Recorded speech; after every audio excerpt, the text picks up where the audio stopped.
দায়িত্ব কথাটা ঠিক যতটা ছোট, দায়িত্ব পালন করাটা কিন্তু ততটাই কঠিন আর ততটাই বড়। ঠিক বললাম তো? ডিউটি থেকে এসে ফিরলাম, ভীষণ ঘুম পাচ্ছে গো।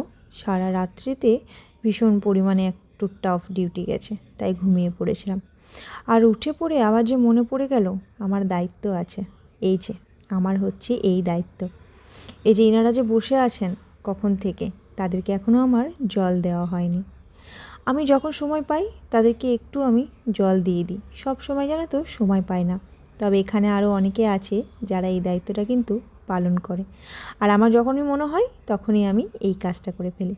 আমার না ভীষণ ভালো লাগে। ফুল গাছ, ফল গাছ, সবজি গাছ কী যে ভালো লাগে কী বলবো। জানো, এর একটা হিস্ট্রি আছে। মনে মনে আমি একদিন হঠাৎ করে ভেবেছিলাম, আচ্ছা, এমন যদি কোথাও আমাদের ঘর পেয়ে যাই যে জায়গাটায় কিনা আমাদেরকে বলবে যে এরকম ফুল গাছ আছে, তো সেগুলোর একটু দায়িত্ব নিতে হবে, জল দিতে হবে। জানি না কেন আমার সেই মনে মনে কথাটা আজকে পূরণ হয়ে গেল। চলো, এদের প্রতি দায়িত্ব শেষ। এবার যে আর একটা দায়িত্ব পালন করার আছে, সেটা হলো নিজের সংসারের দায়িত্ব।